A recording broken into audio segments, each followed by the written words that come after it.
I tried to cash a crumpled $15 check at a VIP bank. The manager laughed, swiped my ID, and started sweating. Ma'am, your balance is $550 million.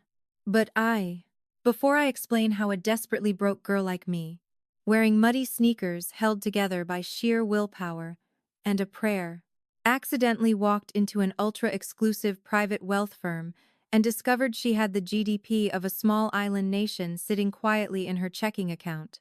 Dome a favor. Hit that subscribe button. Trust me, if you've ever been looked down on, humiliated, or treated like garbage just because you didn't have a designer label on your back, you are going to want to hear exactly how this ends. Let's rewind. I didn't even mean to walk into a VIP bank. To be completely honest, my brain was so foggy from working a 14-hour double shift at the diner that I couldn't even read the gold-plated letters on the heavy oak doors. It just said bank somewhere on the glass. And that was good enough for me. My feet were throbbing. My stomach was growling a hollow, angry tune, and I had exactly 42 cents to my name. Clutched in my freezing, trembling hand was a crumpled, slightly damp check for $15. It was a late birthday gift from a distant aunt. To anyone else in this zip code, $15 was the price of a mediocre matcha latte. To me, it was a lifeline. It was 3 days of instant ramen, a loaf of bread, and maybe a jar of peanut butter if I found a sale. I pushed through the heavy doors and immediately realized something was wrong. There were no velvet ropes. There were no bulletproof glass windows. No screaming toddlers. And no pens chained to the desks. Instead, the air smelled like expensive cedar, freshly polished Italian marble, and old money. A massive crystal chandelier hung from the vaulted ceiling, casting a warm, intimidating glow over mahogany desks where men in bespoke suits whispered to clients in designer wear. The silence in the room was deafening, and in that silence, every single step I took sounded like a gunshot. Squeak, squeak, squeak. My worn-out sneakers, still caked in dried mud from the shortcut I took through the park in the rain, left a faint, dirty trail on the pristine white floor. I felt my face burn with instant humiliation. I tried to walk on my tiptoes to minimize the noise, clutching my crumpled $15 check tighter to my chest. I just needed to cash it. One quick transaction, and I'd vanish back into the invisible, impoverished world I belonged to. I approached the nearest open desk, but before I could even open my dry mouth to speak, a sharp, nasal voice cut through the quiet room like a knife. "Excuse me, is this a private wealth institution? Or did a homeless shelter open up next door?" I froze.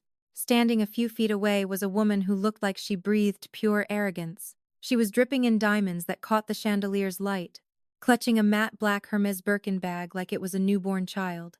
Her face was pulled tight into a mask of utter disgust, and her piercing eyes were locked dead onto my muddy shoes. "I'm sorry," I mumbled, my voice cracking. "I just need to cash." "Oh, please don't speak to me," the woman snapped, waving a manicured hand in the air, as if my poverty was contagious. She turned her back to me and loudly tapped her stiletto on the marble. "Richard! Richard! Get out here immediately." From behind a frosted glass door marked branch director, a tall, slick-haired man emerged. He wore a suit that probably cost more than my entire apartment building. He had an incredibly punchable, arrogant smirk plastered across his face. "Mrs. Kensington, my profound apologies," Richard said, his voice dripping with syrupy sweetness as he rushed over to the wealthy Karen. But the moment his eyes landed on me, his polite smile died instantly. His upper lip curled into a sneer of pure, unfiltered contempt. He looked at me the way you would look at a dead rat floating in your swimming pool. "What is the meaning of this?" "Richard, Mrs. Kensington demanded, crossing her arms. "I pay a small fortune in management fees to bank in peace, not to breathe the same air as someone tracking literal sewage onto the floor. I assure you, Mrs. Kensington, this is just a misunderstanding," Richard soothed, before turning to me. He didn't even bother trying to hide his disdain. He stepped uncomfortably close, looking down his nose at me. "Miss, you are lost," he said, emphasizing every word slowly, as if I were too stupid to understand English. This is Wellington and Pierce Private Bank. We do not do checking accounts for the general public. We require a liquid minimum balance of $10 million just to sit in one of our lobby chairs. I suggest you turn around and leave before I have security physically remove you for trespassing. My cheeks burned so hot. I thought I might burst into tears. My heart was pounding in my throat. Every wealthy client in the room had stopped talking and was staring at me, watching the poor girl get humiliated for their morning entertainment. I have an account. Istemel. My voice barely a whisper. It was true. I had an old, generic checking account that my mother had opened for me when I was a teenager, which had somehow merged with this bank years ago during a corporate buyout. I had never used it, but I knew my social security number was attached to it. I just want to cash this $15 check. I held out the crumpled, pathetic piece of paper. Mrs. Kensington let out a loud, mocking bark of laughter. $15. Oh, how adorable. Richard, perhaps you can give her a lollipop with her pennies. Richard chuckled, shaking his head as if I were a delusional child. He sighed dramatically, snapping his fingers. Give me your ID. I'm going to run it. Prove to you that you don't belong here. And then you are going to turn around, walk out those doors, and take your mud with you. With trembling hands, I reached into my torn pocket and handed him my scratched, faded driver's license. Richard snatched it with 2 fingers, holding it away from his body as if it were infected. He didn't even sit down. He just leaned over the nearest teller's computer console, violently tapping the keyboard with one hand. Let's see here. Richard mocked loudly, ensuring Mrs. Kensington could hear, searching for the illustrious billionaire. Oh wait. The system is taking a second. It must be struggling to locate an account with a balance of 0. Mrs. Kensington smirked, sipping from a crystal water glass a teller had handed her. I just stared at my muddy shoes, wishing the marble floor would open up and swallow me whole. I was so exhausted. I was so tired of being poor, of being the punchline, of being nothing. Beep, the system loaded. Richard casually glanced at the monitor, his arrogant smirk still firmly in place, ready to deliver the final insult and kick me out into the cold. But the words never came.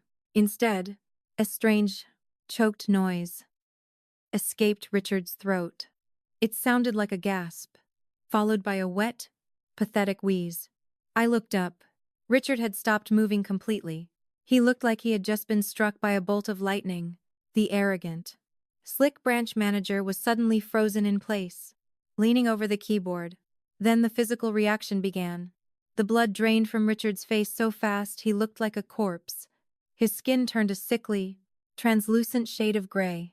His jaw dropped open, and his eyes bulged out of his head, locked onto the glowing computer screen.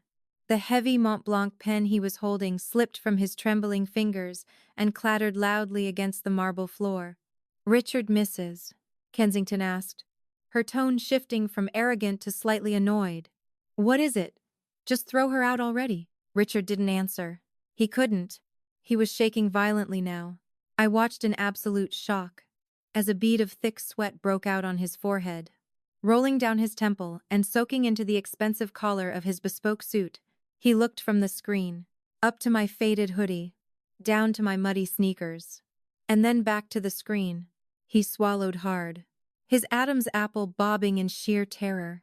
When he finally looked at me, the sneer was gone. It was replaced by a look of profound, paralyzing fear. Mum, he whispered. His voice was trembling so badly it was barely audible.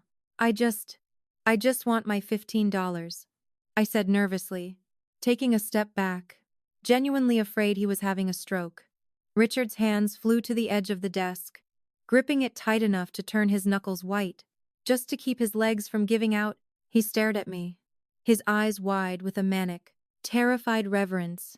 Mom, your available balance. Richard choked out, gasping for air as if the room had suddenly lost all oxygen. Your balance is $550 million. The words hung in the dead, silent air of the bank. feeling so completely alien and absurd that my brain simply refused to process them. I stared at Richard's pale, sweat-drenched face, waiting for the punchline. I was waiting for him to burst into cruel, mocking laughter, to call security, to point a manicured finger toward the door, and tell the homeless girl the joke was over. But before we deal with Richard's total mental collapse, I need you to understand just how incredibly insane that number was to me. To understand the gravity of this moment, we have to rewind exactly 48 hours. 2 days before I walked into that bank. I turned 25. There were no balloons. There was no cake. No surprise party. No singing. I woke up at 4:30 a.m. to the sound of my phone alarm buzzing against the bare floorboards of my freezing studio apartment. The power company had finally made good on their final notice. I lay in the dark, my breath visible in the frigid morning air, listening to the relentless, freezing rain pounding against my single cracked window. I was drowning. Not figuratively, I was physically and mentally drowning in the agonizing, suffocating reality of being desperately poor. To save the $2.50 bus fare, I walked 3 miles in that torrential downpour to my job at a greasy, rundown diner on the edge of the city. I wore those exact same sneakers that Mrs. Say Kensington had just mocked. They had a hole in the left sole. So with every step I took through the puddles, freezing, dirty street water seeped into my socks. By the time I tied my stained apron around my waist, I was shivering so violently my teeth rattled. I worked a grueling 14-hour double shift. I scrubbed hardened grease off the grill, mopped up spilled milk, and smiled through gritted teeth as impatient customers yelled at me over cold fries. My stomach was a hollow, aching cavern. I hadn't eaten a real meal in 2 days, surviving entirely on the discarded, half-eaten toast crusts. I secretly snuck off customers' plates before dumping them in the trash. When my shift finally ended, exhausted to my very bones, I walked into the cramped back office to see my manager, a miserable tyrant named Sal. Sal was sitting behind his desk, licking his thumb as he counted a thick stack of $100 bills from the day's register. "Sal," I started, my voice trembling. "It's my 25th birthday today. My electricity got shut off this morning. I was wondering, could I please get an advance on my paycheck, just $50 to get the lights back on? And maybe, could I take one of the leftover cherry pies home?" Sal stopped counting. He looked up at me, his eyes trailing over my soaked, pathetic clothes with utter disdain. He let out a harsh, barking laugh that smelled like stale cigars and cruelty. "You want a handout? In this economy?" Sal sneered, slamming the stack of cash onto the desk. "You're a dime a dozen, sweetie. I can replace you with a high school kid tomorrow for half the minimum wage. You can't afford your rent. That's a you problem. And nobody eats my pie for free. Please." Selipekel, the humiliation burning in my throat. "I've worked here for 2 years. I just need a little help. Here's your help." Selbakel, tossing a single silver quarter onto the sticky floor between my wet sneakers. "Call someone who cares. And don't bother coming in tomorrow. You're fired for begging on company time." I didn't even have the energy to cry. I picked up the quarter because when you have nothing, you swallow your pride for 25 cents and walked back out into the freezing rain. I felt so utterly broken, so entirely defeated, that I sought out the only person I thought still cared about me. I walked another 2 miles to my boyfriend Mark's apartment. Mark and I had been together since college. He knew my struggles. He knew my pain. I just needed him to hold me and tell me it was going to be okay. When I knocked on his door, shivering and dripping wet, Mark answered wearing a brand new, tailored cashmere coat. He didn't invite me in. He just stood in the doorway, blocking my view, looking at me like I was an embarrassing stranger who had shown up at the wrong address. "Mark, I got fired." I choked out, the tears finally mixing with the rain on my cheeks. "My power is out. I have nowhere else to go." Mark Sahil, checking his phone, I noticed a heavy, blindingly shiny silver watch on his wrist. A Rolex. "Look, this is really bad timing," Mark said coldly, not even making eye contact. "I'm packing. I'm leaving. Actually, For good. Leaving. What are you talking about? A girl with flawless hair, wearing designer clothes, walked up behind him in the apartment, handing him a set of keys. It was Chloe. I knew her. Her father owned the largest chain of car dealerships in the state. She looked at my muddy, a pathetic state, and actually smirked. I'm sorry, but I can't build a future with dead weight, Mark said, his voice flat and devoid of any emotion. You're drowning in debt. You have no prospects, and I'm not letting you pull me down into the dirt with you. Chloe just bought me a $15,000 Rolex for our 1-month anniversary. You couldn't even afford to buy me a cup of coffee. We're done. He closed the door right in my face. The heavy click of the deadbolt felt like a physical blow to the chest. I walked home in the dark. I climbed the 4 flights of stairs to my pitch-black apartment, stripped off my wet clothes, and curled into a ball under a thin blanket, shivering uncontrollably. I had no job, no boyfriend, no electricity, and exactly 42 cents to my name. I was completely, utterly invisible. I was a zero in a world that only valued commas and zeros. The next morning, driven by the raw, animal instinct of pure starvation, I checked my rusted mailbox. Sitting at the bottom was a thin, damp envelope. It was from my great-aunt May, who lived in a nursing home 3 states away. Inside was a generic dollar store birthday card and a crumpled check for $15. Happy 25th. Sweetie, buy yourself a little treat. I held that check like it was a winning lottery ticket. $15. It was enough to buy a mega pack of generic instant ramen, a loaf of cheap bread, and maybe a jar of peanut butter. It was just enough calories to keep me alive for the next week, while I walked the streets begging for a new job. That $15 was my absolute limit. It was the entire sum of my existence. So when I stood in that suffocatingly rich marble lobby, clutching my $15 lifeline, completely broken and humiliated by a woman carrying a bag worth my lifetime earnings, the absolute last thing I expected was for Richard, the pompous, arrogant branch manager, to look me dead in the eye and tell me my available balance had 9 figures in it. I blinked, my mind violently snapping back to the present. The bank was still dead silent. What did you just say?" I whispered, my voice echoing slightly in the vast, quiet room. Richard's hands were shaking so violently that the computer mouse rattled against the mahogany desk. He looked like he was going to vomit. $550 million, he repeated, his voice cracking into a high-pitched wheeze. He stared at me not with disgust anymore, but with the terrifying reverence of a man who realized he had just insulted a god. For a full 10 seconds, the only sound in that sprawling, cavernous marble lobby was the ticking of a grandfather clock in the corner. Mrs. Kensington let out an impatient, high-pitched scoff, violently adjusting her Birkin bag on her arm.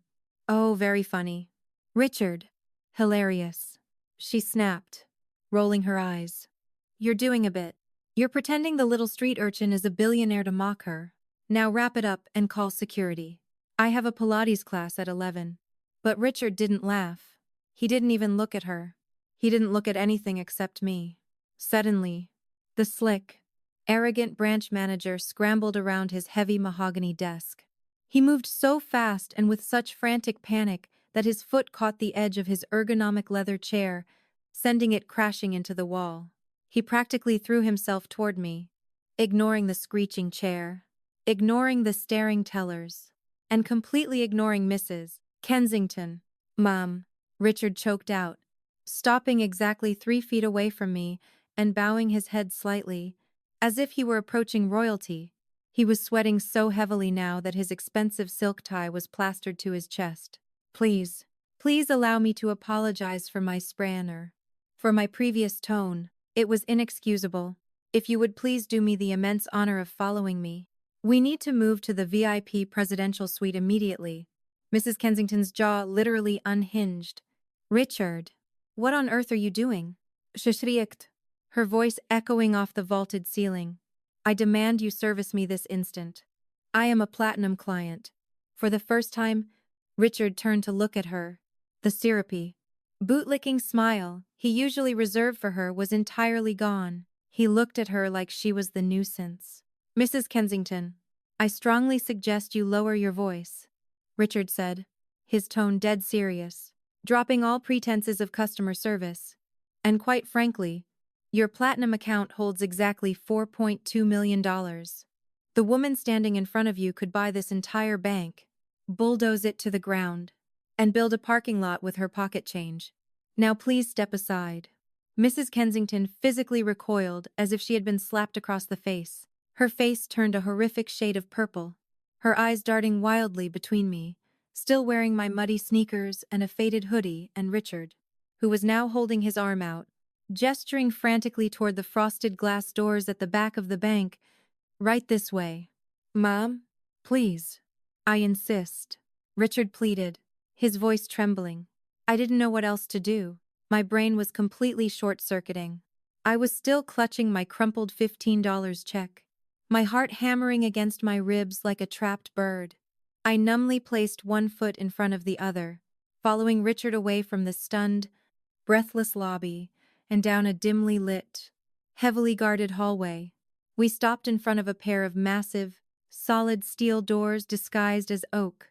Richard swiped a key card, scanned his fingerprint, and punched in a code. The doors let out a heavy, pneumatic hiss and swung open. After you. Mum, he whispered reverently. I stepped inside, and the heavy doors clicked shut behind me, immediately cutting off all sound from the outside world. This wasn't just an office, it was a fortress. The floor was covered in a thick, impossibly soft Persian rug. The walls were lined with dark mahogany panels and antique oil paintings. In the center of the room sat a massive desk carved from a single piece of dark stone, flanked by two buttery soft leather armchairs. Please. Sit, Richard begged, pulling a chair out for me. Can I get you anything? Vintage champagne, sparkling water imported from the Alps, a hot towel. I don't want a towel. East Emma, awkwardly sinking into the leather chair. I felt like an imposter. I felt like I was trespassing in a museum. Richard. Look, I don't know what kind of sick joke this is. I just want my $15. My electricity is shut off. I'm hungry. Please stop making fun of me. Richard looked like he was about to cry. He rushed behind the massive stone desk and aggressively tapped a few keys on his keyboard. He grabbed the edges of his massive, curved ultra-wide monitor and physically turned the entire screen around to face me. It's not a joke. Mom, I swear to you on my life. I am not joking, he said, pointing a shaking finger at the screen. I leaned forward, my eyes squinting at the glowing interface of the bank's internal software. There was my name. There was my social security number. There was my old, dormant checking account number. And right below it, in large, glowing green text, was the available balance. 550美元零零零. Ling ling ling ling ling. I stared at the zeros. There were so many zeros they seemed to blur together. 1, 2, 3, 6, 8 zeros. 550. My breath hitched in my throat. I suddenly felt incredibly dizzy. The edges of my vision going black. The room started to spin. No, I whispered, shaking my head violently, scooting my chair back. No. This is a mistake. The system is broken. Your computer is glitching. Mom, the Wellington and Pierce mainframe does not glitch, Richard said, wiping the sweat from his forehead with a trembling hand. This is a verified, cleared, fully liquid balance. This isn't pending. This isn't an estimate. This is raw, unencumbered cash sitting in a Tier 1 secured routing protocol. It is entirely yours. Panic puri, unadulterated. Blinding panic flooded my veins. When you grow up in poverty, you know one absolute truth. Nobody just gives you money. If a bank makes an error in your favor, and you spend a single dime, you go to federal prison. If an unbelievable amount of money suddenly appears in your name, it means your identity has been stolen by a cartel, or you are being framed for international wire fraud. Call the police. I blurted out, my voice cracking in terror. Call the FBI. I didn't do this. I swear to God. I didn't do anything illegal. I just came here to cash a check from my Aunt May. I don't know who hacked your system, but I don't want any part of it. Please don't let them send me to jail. I was hyperventilating now, clutching my chest, genuinely expecting a SWAT team to burst through the oak doors and tackle me to the Persian rug. Mom, please, calm down. Nobody is going to jail. Richard cried out, holding his hands up defensively. He was terrified, that I was terrified. This isn't a hack. Look at the transaction history. Look at the origin. I forced my eyes back to the screen, my entire body shaking. Beneath the massive green number was a single line of text detailing the deposit. It didn't happen overnight. It hadn't been transferred from a shady offshore shell company this morning. The deposit had been sitting there, growing, locked in a dormant state for over a decade. But right next to the deposit line, there was a timestamp. Status: unlocked. Time 00. NONA. 2 days ago. I stared at the date. 2 days ago. The exact day I turned 25. The exact day Sal fired me for begging for $50. The exact day Mark dumped me for being poor. What is this? I whispered, my voice completely hollow. Richard frantically clicked on the origin code, his eyes scanning the restricted data that popped up on his screen. The color completely drained from his already pale face. He looked up at me, his mouth hanging open. It's a blind Swiss trust, Richard whispered, staring at me like I was a ghost. A dormant, ultra-secure heritage fund out of Geneva. It was hard-coded with an irrevocable smart contract to automatically execute and release the funds to your social security number the exact millisecond you turned 25 years old. From who I demanded, tears of sheer confusion welling in my eyes. My family is dirt poor. We don't have Swiss trusts. Who sent this? Richard's hands hovered over the keyboard. The creator of the trust is completely anonymous, a sealed file. But he swallowed hard. There is an encrypted letter attached to the release protocol. It's marked strictly for your eyes only. An encrypted letter, I echoed, the words barely making sense to my exhausted brain. Richard, I don't know any billionaires. I don't know anyone from Geneva. The most expensive person I know is my landlord. And he drives a 1998 Honda Civic. Please, just show me the letter. Richard swallowed hard, his fingers trembling over his keyboard. Mom, the decryption protocol requires biometric verification.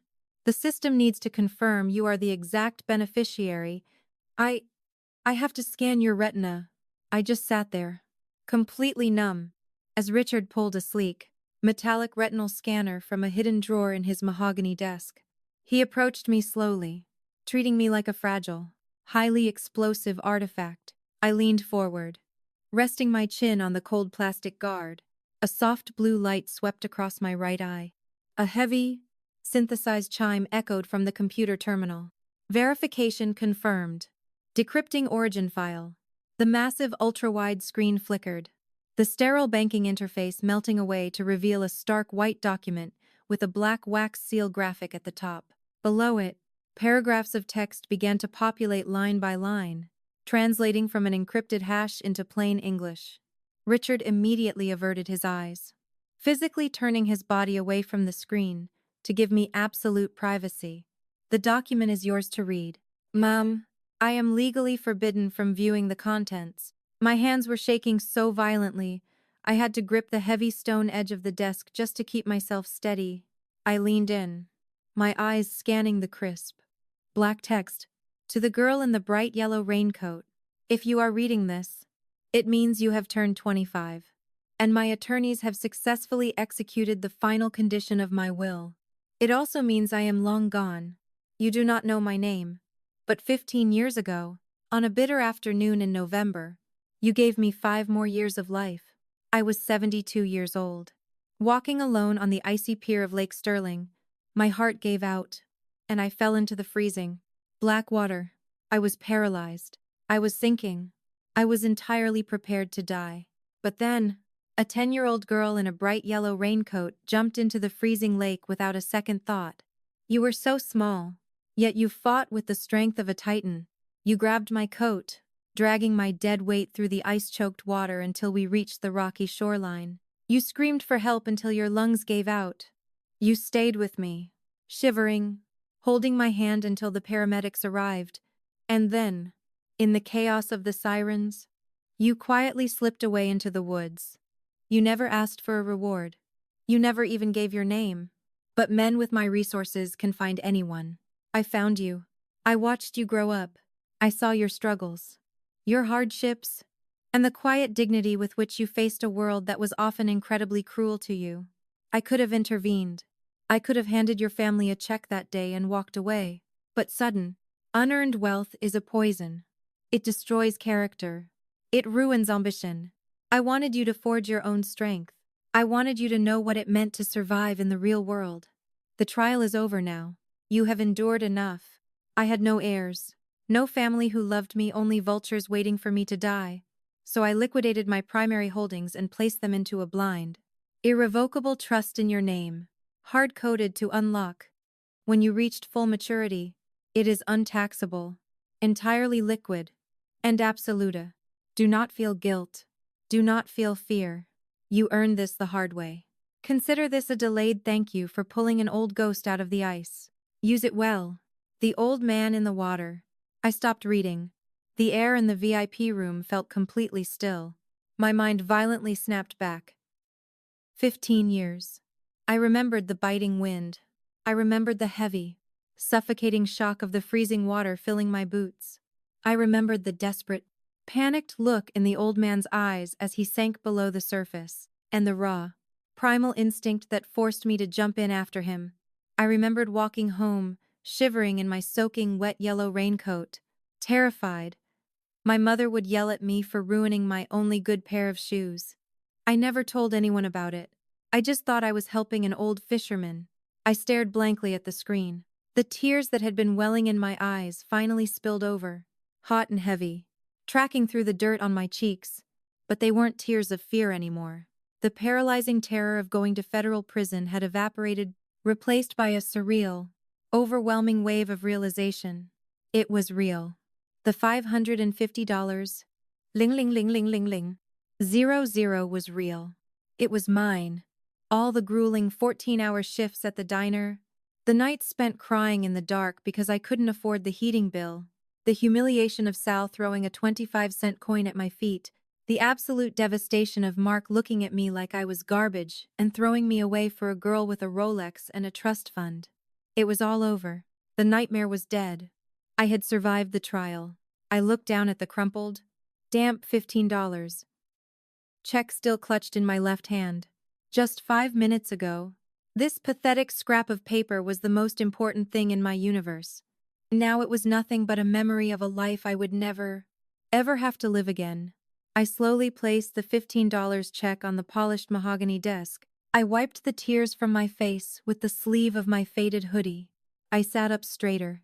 I could physically feel the change happening in my blood. The heavy, suffocating chains of poverty shattering and falling away. My posture shifted. The cowering, terrified girl who tiptoed into the bank so her shoes wouldn't make noise was gone. "Richard," I said. My voice didn't tremble this time. It was calm, steady, and terrifyingly cold. Richard immediately whipped around to face me, snapping to attention like a soldier. "Yes, ma'am. Whatever you need." "This money," I said, pointing at the glowing 9-figure balance on the screen. "How much of this $550? Ling ling ling ling ling ling. 00. Can I access right now today? This very second." Richard didn't hesitate. "All of it. Mom, the funds are cleared through the Federal Reserve. I can issue you a black-tier infinite debit card right now. I can authorize unlimited wire transfers. I can hand you cashier's checks. Whatever you desire. The bank is at your complete disposal." I nodded slowly. The power was intoxicating. It was a weapon I had just been handed, and I suddenly knew exactly who I wanted to test it on. I looked toward the heavy steel doors leading back out to the lobby. The soundproof walls blocked the noise. But I knew Mrs. Common. Kensington was still out there. I knew she was still standing by the teller desk, clutching her Birkin bag, waiting for the manager to throw the homeless girl back out into the dirt. A slow, chilling smile spread across my face. Richard, I said softly, standing up from the leather chair. Print my black card. We're going back out to the lobby. And whatever happens next, you are going to let me handle it. Richard gulped loudly, a fresh bead of sweat rolling down his cheek. Yes, Mom. The heavy, steel-reinforced oak doors of the VIP presidential suite let out a soft, pneumatic hiss as they swung open. I stepped out of the soundproof fortress and back into the sprawling, marble-floored main lobby. Before we had left the room, Richard had pressed a sleek, heavy, matte black metallic card into my palm. It was a Wellington and Pierce Infinite Tier debit card. There were no numbers on the front. No expiration date. Just my name elegantly etched into the titanium. I slipped it into the pocket of my faded, slightly damp hoodie. It physically weighed only a few ounces.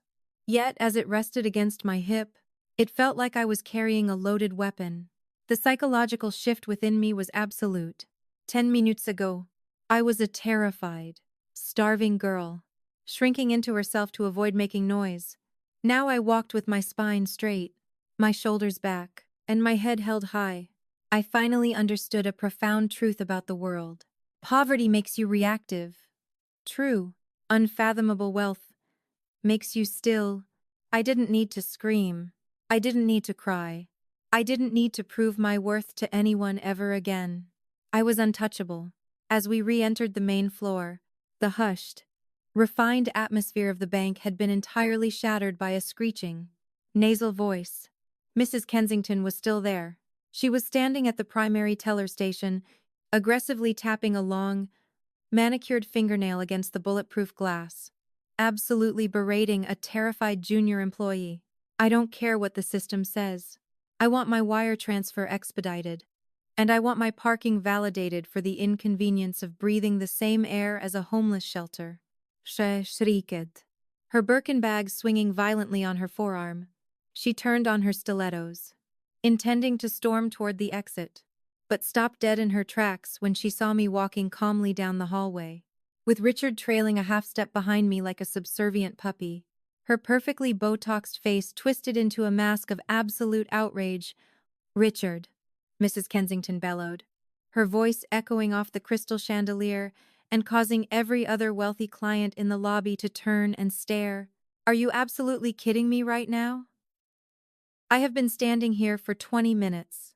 I am missing my private Pilates session because you decided to play social worker. Why is she still inside the building? Richard froze. He looked at Mrs. Kensington, then looked at me, his eyes wide with sheer, paralyzing terror. He was a man trapped between a rock and an explosive device. He knew Mrs. Kensington was a loud, vindictive client who loved getting people fired. But he also knew that the girl in the muddy sneakers standing next to him possessed enough liquid capital to buy the bank, fire him, and ensure he never worked in the financial sector again. Mrs. Kensington, please, Richard stammered, holding his hands up in a desperate placating gesture. Sweat was visibly pooling at the collar of his bespoke shirt. I must politely ask you to lower your voice. This is a severe breach of decorum. And you are interrupting a very important client. Mrs. Kensington actually laughed. It was a harsh, ugly grating sound. An important client. Her. She pointed a diamond-encrusted finger directly at my face. She marched toward us, her heels clicking aggressively like a metronome of pure entitlement. She stopped just 2 feet away from me, her nose wrinkled in disgust. Look at her. Richard. Look at the state of her clothes. She smells like cheap cooking oil and damp dog. Mrs. Kensington sneered, looking me up and down. Did you finally confiscate whatever forged? Pathetic little $15 check she brought in. Are you waiting for the police to arrive? Because if you don't have her arrested for trespassing right now, I am calling the regional director and pulling my entire portfolio 10 minutes ago. Those words would have made me burst into tears. I would have tucked my head down, apologized profusely, and ran out into the freezing rain just to escape her cruelty. But now, I just looked at her. I looked deeply into her eyes, observing her with the cold, detached curiosity of a scientist studying a particularly noisy, annoying insect. I noticed how tightly she gripped her Birkin bag, like it was her only shield against irrelevance. I noticed the desperate, frantic need for validation in her voice. She wasn't powerful. She was just loud.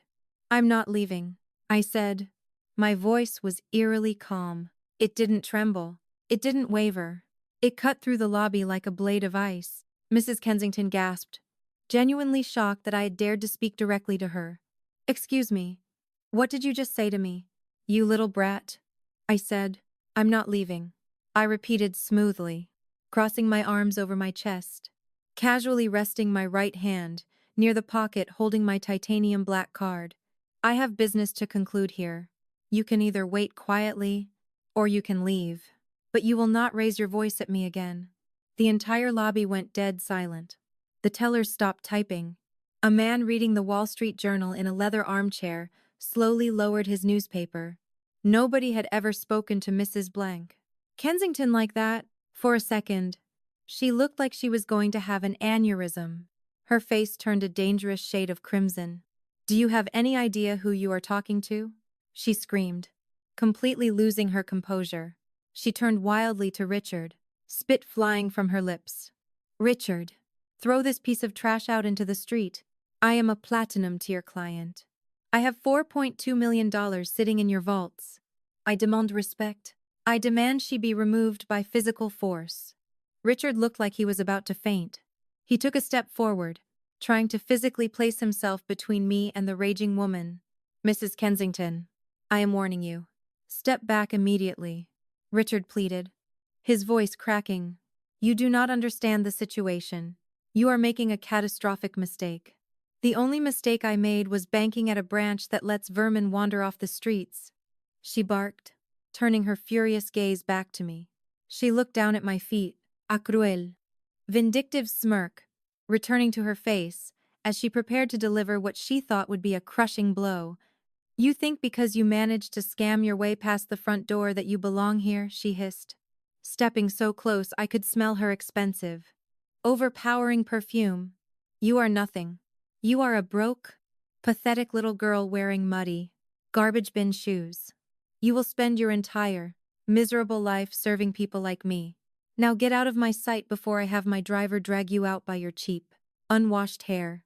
She stood there, chest heaving, smiling triumphantly, waiting for me to crumble, waiting for me to run. I slowly pulled my right hand out of my hoodie pocket. I felt the cold, hard edge of the titanium black card pressing against my fingertips. The test was officially over. She had failed spectacularly. I turned my eyes away from the raving woman and looked directly at the terrified branch manager. "Richard," I said softly, but clearly enough for the entire silent bank to hear. "Yes, ma'am," Richard squeaked, snapping to attention. I smiled. It wasn't a nice smile. It was the smile of an apex predator that had just locked the cage doors from the inside. "I'd like to make a withdrawal." "A withdrawal, Mrs." Kensington let out a high-pitched, screeching cackle that echoed off the vaulted ceiling. She clutched her stomach as if it were the funniest joke she had ever heard in her miserable life. "Oh, this is priceless. What are you going to withdraw, sweetie? Your pathetic $15. Do you need it in pennies, so it feels heavier in your filthy pockets?" I didn't even look at her. I kept my eyes locked dead onto Richard. I took the matte black titanium card out of my pocket. I didn't hand it to him. Instead, I stepped past Mrs. Kensington, walked up to the primary teller station, and casually flicked the heavy metal card onto the polished glass counter. Clink! The sound was sharp and heavy. It didn't sound like cheap plastic. It sounded like a solid ingot of raw power hitting an anvil. Mrs. Kensington's cackle died instantly. Her eyes darted to the counter. She was wealthy enough to know what normal luxury looked like. She had gold cards, platinum cards, diamond-tier rewards accounts. But she had never seen a card like this. There were no bank logos on the front, no credit card network emblems, just a solid slab of cold, black titanium, with my name elegantly etched into the metal. Richard stared at the card like it was a live grenade. "Mom," Richard whispered, his voice trembling so violently he sounded like he was freezing to death. What kind of withdrawal would you like to make? I leaned against the counter, perfectly relaxed. I let the silence stretch for just a few seconds, letting the tension wrap around the room like a suffocating blanket. Since the customer service at this branch clearly condones allowing lower-tier clients to scream at me in the lobby, I said, my voice cold and precise. I no longer feel comfortable keeping my entire portfolio here. I'd like to make an immediate withdrawal of $50 million. The air left the room.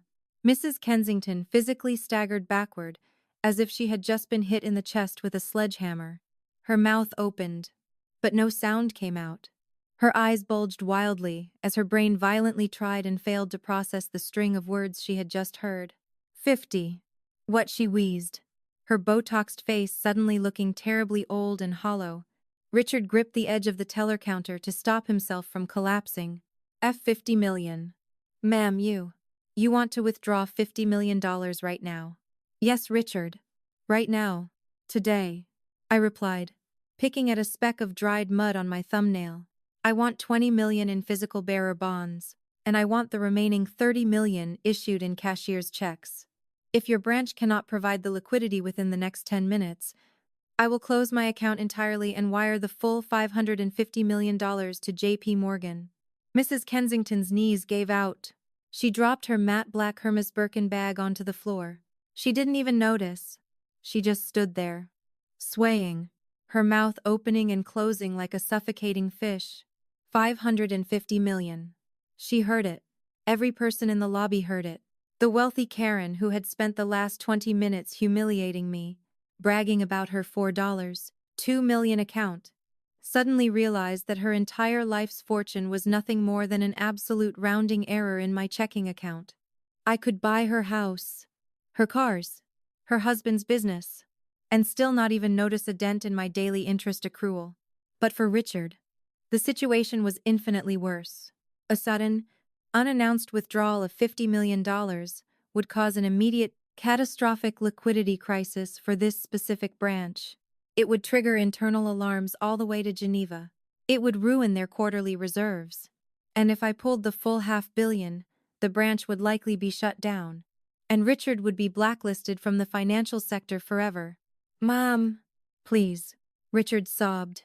He didn't just apologize. He literally dropped to his knees right there on the immaculate marble floor, ignoring the gasps of his tellers and clients. Please, I am begging you, do not do this. If you initiate a $50 million drain, the automated system will instantly flag it to corporate2.org. It will destroy this branch. I will be ruined. You should have thought about that before you mocked my shoes. Richard, I said, my voice devoid of any pity. Process the withdrawal. Richard didn't have to process anything. The system had already betrayed him. Because I had formally requested a Tier 1 withdrawal over $10 million, the Wellington and Pierce mainframe had automatically executed a security protocol. Suddenly, a deafening, piercing ringtone erupted from Richard's suit pocket. It was his encrypted corporate phone. Richard scrambled to answer it, his hands shaking so badly he nearly dropped the device. He pressed it to his ear, his face completely devoid of color. Yes, this is Richard, he stammered. The voice on the other end was so loud, so furious, that I could hear it clearly from 3 feet away. Richard, this is Arthur Vance, Regional Director of Global Operations. Our mainframe just flagged an emergency liquidity drain request for $50 million from an Infinite Tier client at your location. An account that just unlocked today. What the hell is going on down there? Sir, it's a misunderstanding, Richard cried, tears actually streaming down his face now. A minor customer service dispute. I am handling it. A dispute. The director roared through the speaker. You arrogant idiot. That account holds $500 million. It is the single largest private holding in your entire state. The system flagged the trigger. She cited harassment by staff and another client. Did you disrespect her? No, yes, but I didn't know who she was. Richard bawled, completely abandoning any remaining shred of his dignity. She was wearing dirty sneakers. I thought she was poor. There was a dead Chilling silence on the other end of the line. You judged a $500 million black card client by her shoes? The director said. His voice had dropped from a furious roar to a terrifying, lethal calm. You are a liability to this institution. Richard, you are terminated. Effective immediately. Security is already monitoring the cameras. You have 2 minutes to hand over your keys and vacate the premises before they physically throw you onto the street. Do not speak to that client again. Click. The line went dead. Richard stared at his phone, his mouth hanging open. The slick, powerful branch manager who had sneered at my $15 check was gone. He was a broken, unemployed man kneeling on the floor.